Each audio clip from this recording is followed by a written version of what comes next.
नमस्कार, टीवी9 भारतवर्ष देख रहे हैं आप। मैं हूं अरुण सुंदराल। हम सब ऑनलाइन खरीदारी करते हैं। क्या आपने कभी नोटिस किया है कि ऑनलाइन सामान देखते वक्त कीमत कुछ और होती है और जब पे करने जाओ तो अलग अलग तरह के चार्जेस लगाकर ज़्यादा पैसे वसूल लिए जाते हैं। दरअसल कई बार ई कॉमर्स प्लेटफॉर्म्स या दूसरे जो ऑनलाइन प्लेटफॉर्म्स हैं वो ऐसे डिज़ाइन या फीचर्स इस्तेमाल करते हैं जो यूज़र्स को बिना बताए गुमराह कर सकते हैं। इन्हें ही डार्क पैटर्न्स कहा जाता है। सरकार ने हाल ही में 26 बड़ी ई कॉमर्स कंपनियां, जिनमें से बहुत सारी ऐसी हैं जिन्हें आप शायद रोज़मर्रा के सामानों के लिए इस्तेमाल करते हो, ये कहा है कि आधिकारिक तौर पर इन सारी कंपनियों ने अपने प्लेटफॉर्म्स पर किसी भी तरह के डार्क पैटर्न का इस्तेमाल अब वो नहीं करती हैं। ये कंपनियों ने बताया है। लेकिन अभी भी बहुत सारे ऐसे प्लेटफॉर्म्स हो सकते हैं जो इन डार्क पैटर्न्स का इस्तेमाल कर रहे हों। आज हम एक्सपर्ट से चर्चा करेंगे ताकि समझ सकें कि डार्क पैटर्न्स आखिर होते क्या हैं, इनका हमारे डिजिटल बिहेवियर पर क्या असर पड़ता है और हालिया सरकारी कदम यूजर्स के लिए, उपभोक्ताओं के लिए कितने ज़रूरी हैं। हमारे साथ आज जुड़ रहे हैं बिजॉन कुमार मिश्रा, जो कि कंज्यूमर एक्सपर्ट हैं। लंबा अनुभव है इनका। बहुत बहुत स्वागत आपका सर टीवी9 से जुड़ने के लिए। नमस्ते। बिल्कुल, यूजर्स के लिए जानना बहुत ज़रूरी हो जाता है क्योंकि डिजिटल एज है, हर किसी के हाथ में मोबाइल है, लेकिन वो डिजिटल लिटरेसी या वो समझ अभी हर किसी के पास नहीं है। तो डार्क पैटर्न्स आखिर होते क्या हैं और इससे जो यूजर्स हैं वो कैसे अफेक्ट होते हैं? बिल्कुल, एक बार अगर मैं चाहूँ आप दर्शकों को बताएं। देखिए अरुण भाई, डार्क पैटर्न्स होता है जब आप भ्रामक रूप से लोगों से उपभोक्ताओं से पैसे आंटते हैं। आप यदि कोई भी जगह जाएं खरीदने के लिए कुछ भी चीज, आपको ये कहा जाता है कि कभी कभी कि ओनली 2 मोर सीट्स लेफ्ट, या केवल 2 प्रोडक्ट और अवेलेबल है, तो आप जल्दीबाजी में खरीदारी करेंगे और कई बार कई टर्म्स एंड कंडीशंस भूल जाते हैं। और कई बार ऐसा भी होता है कि आप जब खरीदारी करने जाते हो तो कई चीज वो लोग टिक करवाना चाहते हैं आपसे कि आप ये कंसेंट दीजिए, ये टिक कीजिए, वो टिक कीजिए, जबकि उसमें एक्चुअली भ्रामक रूप से आपसे कई जगह पे कंसेंट ले लेते हैं ताकि आपका, यदि आपको कभी महसूस हो रहा है कि आप चीट हो गए हो, तो आपको रिफंड नहीं करेंगे। वो लोग कह देते हैं कि ये तो रिफंडेबल नहीं था, आपने जानबूझकर पूरा अपने होश हवास में आप लिए हैं, तो हम क्यों रिफंड करेंगे आपको यदि डिफेक्टिव प्रोडक्ट्स आए हैं। तो डार्क पैटर्न्स एक्चुअली इस ढंग का होता है कि लोगों को भ्रामक रूप से हाँ करवाता है जो वो नहीं लेना चाहते हैं। और कई बार इस ढंग से लोगों को बेच दिया जाता है कि वो ये सोचता है कि हमको सही चीज मिल रहा है जो हम चाह रहे थे, बट वाकई में वो उस चीज को बेचा जिसको विक्रेता बेचना चाह रहे थे उपभोक्ताओं को। अब आपको एक बहुत अच्छा उदाहरण दे, एयरलाइंस के ले लीजिए कि आप यदि एयरलाइन टिकट करने जा रहे हैं ऑनलाइन, आप कभी भी एयरलाइन टिकट करेंगे, आपको जो सीट चाहिए वो सीट नहीं मिलेगा और उस पर एक प्राइस लगा देते हैं, जबकि ये रूल है कि जो भी हमारा चॉइस है, हमको अपने चॉइस का सीट मिलनी चाहिए विदाउट एनी एक्स्ट्रा कॉस्ट। तो वो क्यों हमसे कॉस्ट लेते हैं इस ढंग के? जैसे हम ऑनलाइन कोई भी शॉपिंग करते हैं, हमको ये नहीं कहा जाता है कि हमको कोई सर्विस चार्ज लगेगा। तो हम देखते हैं कि प्राइस है 199, ठीक है, हम उसको टिक कर दिया, हम खरीदेंगे। लेकिन जब पेमेंट करने जाते हैं तब हम देखते हैं कि 250। क्यों? क्योंकि 50 रुपया कोई सर्विस चार्ज ले लिया है। अरे ये 50 रुपया तो आप हमको बोले नहीं थे कि ये सर्विस चार्ज लगेगा। तो आपको फिर से वापसी जाकर फिर आपको शॉपिंग करना पड़ेगा। कई बार गलती से आप बाई कर लेते हैं, आप बोलते हैं कि चलो खरीद लेते हैं, और आप कभी कभी आप ये ध्यान नहीं देते हैं कि जिसको आपको 199 दिखाया था उसके लिए आपसे 250 ले रहा है भ्रामक रूप से, तो आप पेमेंट भी कर देते हो। फिर बाद में आपको रियलाइज होता है कि वो एक्स्ट्रा ले लिया है, तो उसका फिर रिफंड के चक्कर में आप फंस गए। और आप 50 रुपया के लिए, कोई भी व्यक्ति नहीं चाहेगा कि हम कोर्ट में जाके नालिश करें, क्योंकि कोई भी वकील के पास आप जाओगे तो आपको मिनिमम से मिनिमम 5 से 10 हजार रुपया खर्चा होगा। तो यदि आपको 50 रुपया लेने के लिए 5 हजार से 10 हजार रुपया खर्चा करना पड़े, तो क्यों आप उसको करोगे? सो बिल्कुल। डार्क पैटर्न एक्चुअली उस ढंग का एक व्यापार है जहां पर लोगों को भ्रामक रूप से मिसलीड करके, अनफेयर ट्रेड प्रैक्टिस अडॉप्ट करके लोगों को बेचते हैं सामान। अब ये जो सरकार ने बताया है कि जो 26 ई कॉमर्स कंपनियां हैं देश की, उन्होंने डार्क पैटर्न ना इस्तेमाल करने का दावा किया है, इस कदम को आप कैसे देखते हैं? नहीं, बहुत अच्छा है।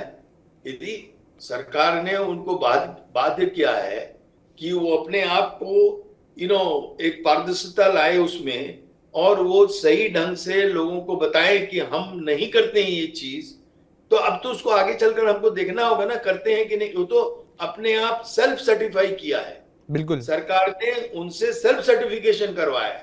अब बिल्कुल। सरकार का जिम्मेदारी बनता है कि ये जो सेल्फ सर्टिफिकेशन किया है वो लोग, उसका रिपोर्ट क्या है, किस ढंग से वो लोग सेल्फ सर्टिफाई किया, कौन सा मतलब तंत्र यूज किया वो सेल्फ सर्टिफाई करने के लिए, वो अपना इंटरनल लोगों के तहत उसका सर्टिफिकेशन किया कि थर्ड पार्टी से करवाया कि किस ढंग से करवाया, और उसको पब्लिकली ओपनली वो रिपोर्ट देना चाहिए कि हम यदि सेल्फ सेटिस्फाई किया, हम किस ढंग से किए, किस किस तंत्र को देखें, किस मतलब डायमेंशंस को देखें, किस ढंग से हम अपने को सेटिस्फाई कर रहे हैं कि हम एज पर लॉ हम फॉलो कर रहे हैं वो।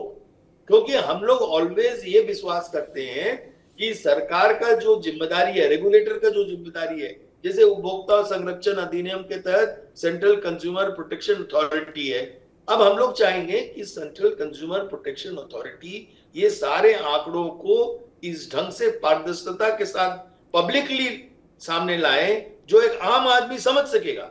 और यदि हम को फिर भी धोखा हो जाता है, क्योंकि वो सेल्फ सर्टिफाई करके भी वो गैर कानूनी काम कर रहे हैं और वो हमसे धोखाबाजी कर रहे हैं, तो क्या करोगे आप? तो सरकार ये नहीं करके पल्ला नहीं झाड़ सकते हैं कि आप जाइए कोर्ट में और आप नालिश कीजिए, नहीं, हमको वापस चाहिए पैसा जो हमसे गलत ढंग से लिया गया है। तो easy refund, easy exchange, easy consumer protection समाधान ये होना चाहिए। मतलब हमारा कहना है कि निष्कर्ष ये होना चाहिए कि हर एक उपभोक्ता का जो शिकायत है वो तुरंत जल्दी से जल्दी उसका निष्कासन, ये नहीं कि उनको हर समय एक वकील के पास दौड़ना पड़े। लेकिन बिजॉन सर, यहाँ पर जो उपभोक्ता की जागरूकता है वो भी बहुत ज़रूरी हो जाती है, क्योंकि सरकार की जो डार्क पैटर्न्स वाली 2023 वाली गाइडलाइंस हैं उसमें से लगभग 13 पैटर्न्स उन्होंने लिस्ट किए हैं। उसमें false urgency, forced action, subscription trap, इस तरह के कई सारे उन्होंने गिनाए हैं। लेकिन एक आम व्यक्ति को पता कैसे चले कि वो डार्क पैटर्न का शिकार हो रहा है, या भारत में सबसे ज्यादा आम तौर पर किस तरह के डार्क पैटर्न्स देखे जाते हैं? देखिए, हम आपको बताएं, फॉर एग्जांपल जो कोचिंग क्लासेस चल रहा है ऑनलाइन, ठीक है, वो आपसे पहले फीस ले लेते हैं जी, और आपको ये आश्वासन दे देते हैं कि आपको ये चीज पढ़ाया जाएगा और इतने दिन में पढ़ाया जाएगा और आपको इसके लिए इतने पैसे देने होंगे, और वो एडवांस में पैसे ले लेते हैं। एडवांस में पैसे ले लेने के बाद उनका कोई भी व्यक्ति लोगों से नहीं संपर्क करते।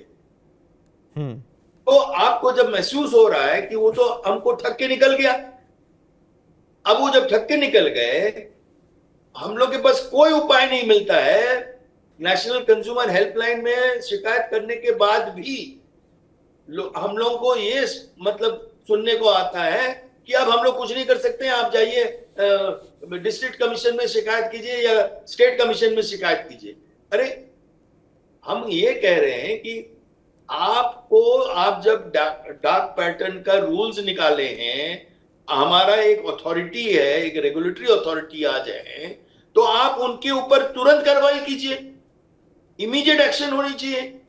इमीडिएट एक्शन क्यों नहीं होता? इतने पेंडेंसी क्यों है, इतने देर क्यों हो रहे हैं?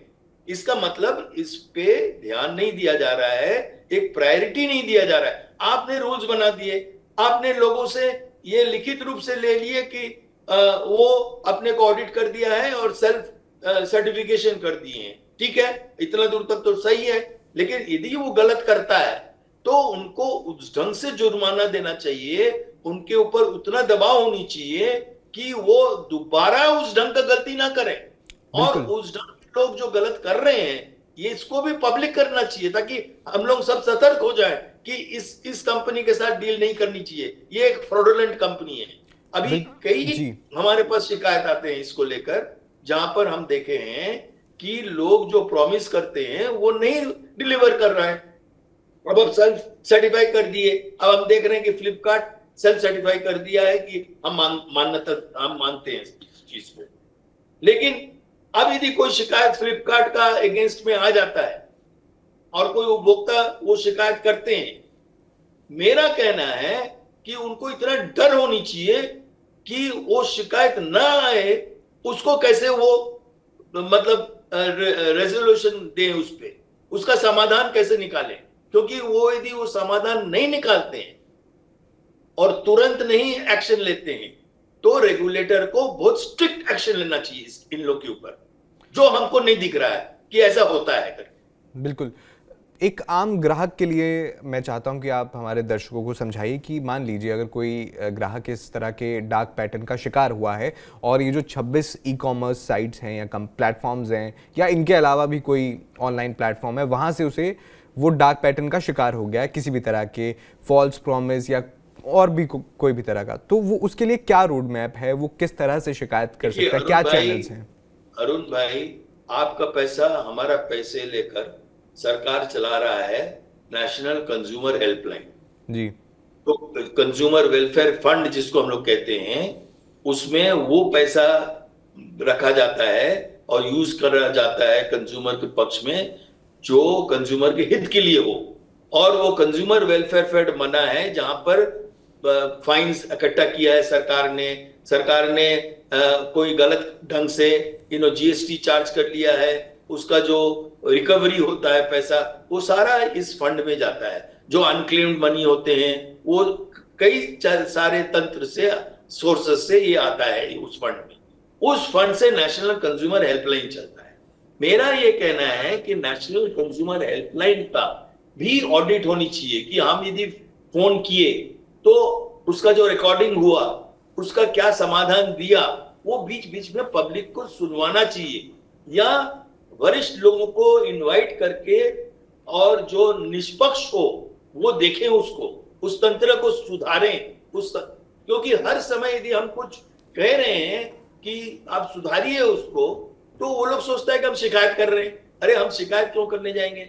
हम तो चाह रहे तंत्र को सुधारे ताकि आम आदमी ये महसूस करें कि हम यदि कोई विक्टिम बन गए, गलती से हम विक्टिम बन गए, तो हमको सुरक्षा दिलाने के लिए एक तंत्र है सरकार के पास, और जिसके लिए करोड़ों रुपया खर्चा हो रहा है, करोड़ों रुपया खर्चा हो रहा है। लेकिन 24 घंटा वो हेल्पलाइन नहीं चलता है, वो केवल 8 बजे से 8 बजे तक चलता है, वो संडे को बंद रहता है। हमारा कहना है कि हेल्पलाइन, हमारे परिभाषा में हेल्पलाइन वो होता है जो 24 घंटा 365 दिन चले। यदि 24 घंटा 335 दिन नहीं चल रहा है, तो इसका मतलब 65 दिन यदि नहीं चला तो मतलब वो हेल्पलाइन नहीं है, हमारे परिभाषा में वो हेल्पलाइन नहीं है। तो नेशनल कंज्यूमर हेल्पलाइन को 24 घंटा चलना चाहिए, 365 दिन चलना चाहिए, उनका निष्कासन तुरंत होनी चाहिए। जो भी हम शिकायत करें वो केवल हमको एक रजिस्ट्रेशन नंबर देके सो नहीं सकते, वो रजिस्ट्रेशन हमको नंबर देने के बाद उनको फोन करके बताना चाहिए कि आपका पैसा आपका अकाउंट में जमा हो गया जी, और इस ढंग से जमा हो गया, क्योंकि हम लोग उसको फॉलो अप करके जमा करवाए जो गलत ढंग से आपसे लिया गया था।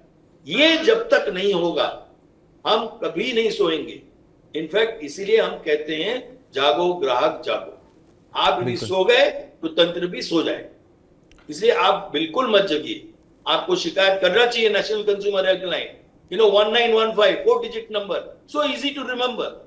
1915 में फोन कीजिए। लेकिन हमारे पास बराबर शिकायत आ रहा है, हम फोन कर रहे हैं, हमको नहीं मिल रहा है, वो बिजी आ रहा है, फलाना आ रहा है। अरे भाई, नेचुरली जब वॉल्यूम आएगा तो बिजी तो होगा, लेकिन आपको लोगों को भी तो समझाना होगा ना। आपके द्वारा जैसे आप चैनल चला रहे हैं तो लोगों को बोलना होगा कि ये नंबर चलता है, ये नंबर जागरूक है, ये नंबर बराबर लोगों को मदद कर रहे हैं, आप थोड़ा धीरज रखिए, आपको वो नंबर मिल जाएगा। जैसे 1-1800-11-4000 वो है टोल फ्री हेल्पलाइन नंबर। अब टोल फ्री हेल्पलाइन नंबर बार बार हम सरकार को कह रहे हैं कि आप यदि आप देख रहे हो कि लोगों को तकलीफ हो रहा है, वो पहुंच नहीं पा रहा है, शिकायत नहीं कर पा रहे हैं, तो एटलीस्ट आप सीट्स बढ़ाइए, आप लोगों को बढ़ाइए, उससे एम्प्लॉयमेंट भी होगा, कई यूथ को एम्प्लॉयमेंट मिलेगा। आप और आपके पास पैसे की कमी है ही नहीं, इतने पैसे पड़े हुए हैं जो आपका और हमारा पैसा सरकार के पास है। बिल्कुल, तो यहाँ पर कमियां सुधारने की जरूरत तो बहुत ज़रूरी है, लेकिन जो सरकार ने 13 डार्क पैटर्न्स बैन किए हैं, अगर मैं उनकी बात करूं तो एक, जैसे बिजॉन सर आप भी जानते होंगे कि बहुत कॉमन पैटर्न है फॉल्स अर्जेंसी वाला, कि भाई सिर्फ 2 मिनट में सेल ख़त्म हो जाएगी, 4 मिनट में सेल ख़त्म हो जाएगी, इससे बेहतर प्राइस नहीं मिलेगा, है ना। तो इस तरह के जो पैटर्न्स हैं, कंपनीज ने सेल्फ डिक्लेयर तो कर दिया है, जिस तरह से आपने भी जिक्र किया, लेकिन मॉनिटरिंग होगी क्या? सख्त मॉनिटरिंग। तो अरुण भाई, यही चीज हम कहना चाह रहे हैं कि वॉलंटरी तो बढ़िया चीज है, हम इसको स्वागत करते हैं, लेकिन एक सर्वेलेंस होनी चाहिए उनके ऊपर, एक ऐसा रेगुलेटर का एक सर्वेलेंस होनी चाहिए, एक उनको एक डिकॉय कस्टमर बनकर आना चाहिए, सरकार को एक डिकॉय कस्टमर बनकर आना चाहिए, ये देखने के लिए कि एक्चुअली वो लोग कर रहे हैं कि नहीं, और यदि नहीं कर रहे हैं तो इतना सख्त दंड देना चाहिए कि वो दोबारा ना सोचे इस ढंग का बदमाशी करने के लिए। बिल्कुल, दोबारा उनको मौका नहीं मिलना चाहिए कि वो उसको करें। लेकिन पेनल्टी भी होनी चाहिए साथ में, कि फाइन इतने कम होते हैं कि वो मुस्कुराते हुए वो फाइन दे देता है और करोड़ों रुपया कमा के निकल जा रहे हैं। तो हम ये कह रहे हैं कि वो यदि करोड़ों रुपया कमा लिए हैं तो उनके ऊपर उतना दबाव दे दीजिए कि वो सारे जो पैसे एनरिच किया है, जो गैर कानूनी रूप से कमाया है, वो उनसे लीजिए, रिकवरी कीजिए, और आप जाइए कोर्ट में। कंज्यूमर को क्यों आप बोल रहे हो आप कोर्ट में जाइए? सरकार को जाना चाहिए कोर्ट में, क्योंकि कानून क्लियरली बोलता है कि आप उपभोक्ताओं का पक्ष में जा सकते हो कोर्ट में। सरकार को जाना चाहिए, सरकार को नालिश करना चाहिए कोर्ट के सामने, और वो पैसा और रकम को कंज्यूमर वेलफेयर फंड में वापस लाना चाहिए, या कंज्यूमर को वापस करना चाहिए। जिनको आप आइडेंटिफाई कर सकते हो, जिसने शिकायत किया बढ़ चढ़कर, जो आया आगे, उनको आप इंसेंटिव भी दीजिए, उनको दीजिए वो कॉम्पनसेशन। आप क्यों लेकर बैठ जा रहे हो? आप फाइन लेते हो, एक कोई बंदे को, कुछ एक समूह लोगों को चीटिंग हुआ है, आप उनका पैसे लेकर बैठ जा रहे हो, और आप फाइन लेकर बैठकर फिर आप उनके तरफ कोई आप देख दिखाओ नहीं कर रहे, रख रखाव नहीं कर रहे हो। वो बेचारे जो लूट गए हैं, उनको सुनने के लिए कोई राजी नहीं है, उनको मतलब सांत्वना देने के लिए कोई राजी नहीं है। तो ये क्या मतलब हुआ? मतलब हम बोल रहे हैं तो अच्छी चीज है, आपने वॉलंटरी किया, लेकिन वॉलंटरी के साथ साथ एक सर्वेलेंस होनी चाहिए, एक सरप्राइज चेक्स होनी चाहिए। सरकार को खुद कंज्यूमर बनकर आना चाहिए, जिसको हम लोग कहते हैं डेकॉय कस्टमर। आप डेकॉय कस्टमर बन के आइए और आप उस ढंग का एक एक्शन लीजिए उनके ऊपर कि वो दोबारा वो गलती ना करे। वो हम लोग के सामने लाके दिखाइए ना कि देखिए इतने लोग ये कर रहे थे और ये आंकड़े थे, और उस आंकड़ों को हम लोग इतना घटा दिए।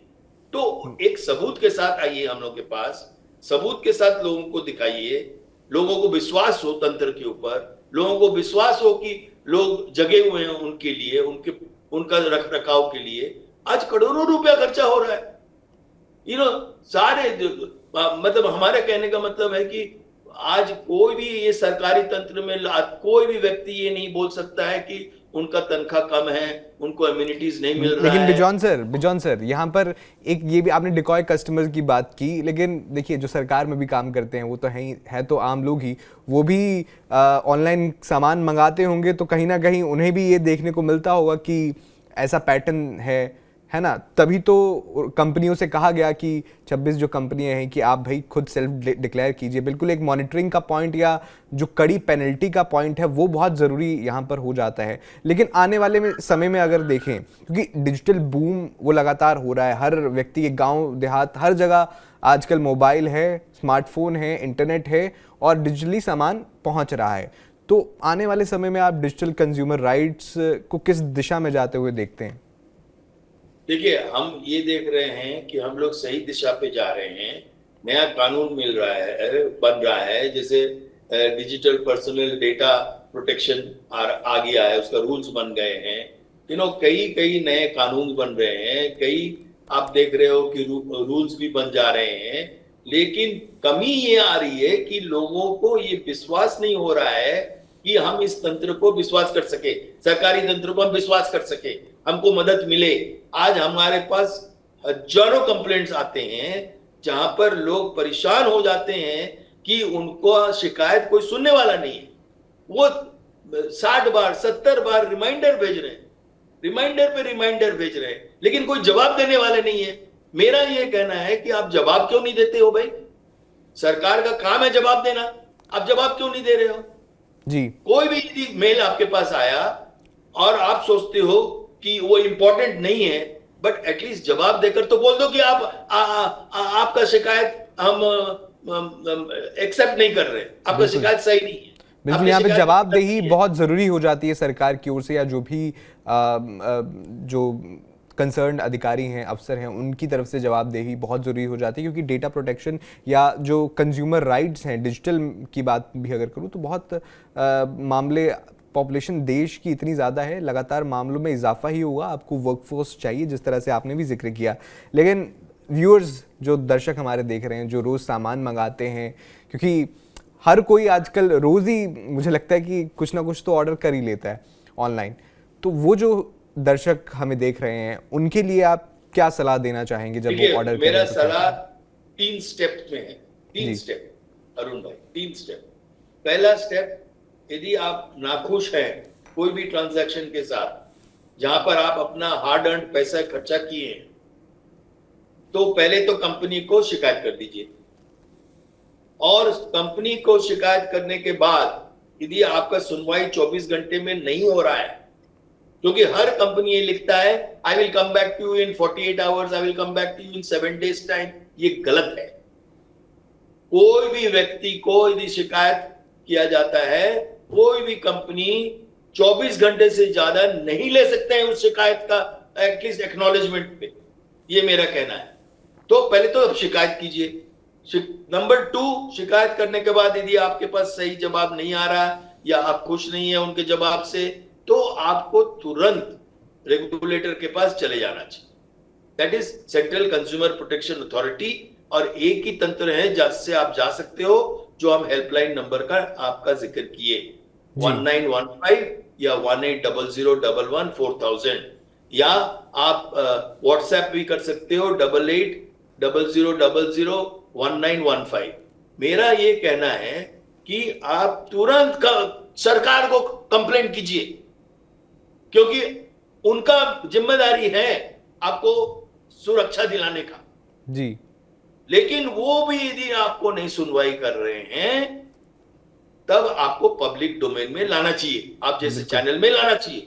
आप जैसे चैनल को भी एक ऐसा एक तंत्र बनाना चाहिए कि लोग आपके पास भी आके शिकायत करना शुरू करें कि देखिए हमने ये किया, सबूत के साथ। ये नहीं कि मनगठन आप कोई भी शिकायत करें, नहीं, सबूत के साथ, एविडेंस के साथ। तो आप जैसे चैनल भी हम वर्ल्ड ओवर में देखेंगे, all over the world channel चल रहे हैं, जहां पर निष्पक्ष काम करते हैं उपभोक्ताओं के लिए उस चैनल। क्यों? क्योंकि वो लोग ना एडवर्टाइजमेंट पे डिपेंड करते हैं, ना वो लोग कोई कॉर्पोरेट के पैसे के लिए डिपेंड करते हैं। वो सारे चैनल सरकारी तंत्र से चलता है, वो सारे चैनल को सरकार देते हैं पैसे। तो हमारे देश में ये क्यों नहीं हो रहा है? बिल्कुल, बात क्यों नहीं चैनल चला रहे हैं? जी, ये जो कंज्यूमर्स की जो शिकायतें हैं वो सरकार तक पहुंचनी बहुत ज़रूरी हैं, और बहुत ज़रूरी ये भी बन जाता है जो भी कंसर्न अधिकारी है, जो भी कंसर्न लोग हैं, वो इन शिकायतों को सुने और इनका जल्द से जल्द इनका निपटारा करें, ताकि एक विश्वास लोगों का फिर से हमारे तंत्र में बने। बहुत बहुत शुक्रिया बिजॉन सर, आपने बहुत अहम जानकारी हमारे व्यूअर्स के साथ दी। बहुत बहुत बहुत बहुत धन्यवाद। धन्यवाद। आपने हमको निमंत्रण भेजे, आप हमको इनवाइट किए, हमको मौका दिए लोगों तक पहुंचने के लिए, आपके दर्शकों तक पहुंचने के लिए। और हम उम्मीद करते हैं कि कभी भी आपको कोई भी उपभोक्ता संरक्षण को लेकर कोई भी चर्चा करना पड़े तो आप जब भी हमको बुलाएंगे हम हाजिर होंगे। चलिए, बहुत बहुत धन्यवाद TV9 से जुड़ने के लिए। तो दर्शकों, आपने सुना बिजॉन मिश्रा, जो कि कंज्यूमर एक्सपर्ट हैं। उन्होंने बताया कि किस तरह से आप डार्क पैटर्न्स को देख सकते हैं, कॉमन डार्क पैटर्न्स इंडिया में किस तरह से हैं, और अगर आपको लगता है कि आप इन डार्क पैटर्न्स का शिकार हो रहे हैं तो आप किस तरह से उसके खिलाफ शिकायत कर सकते हैं, पहले जो कंपनी है उससे, और फिर बाद में सरकार से। अगर फिर भी आपका जो कंप्लेन है उसका निपटारा नहीं होता है तो आप पब्लिक डोमेन में भी उस बात को रख सकते हैं। बाकी आप खबरों के लिए देखते रहिए TV9 भारतवर्ष।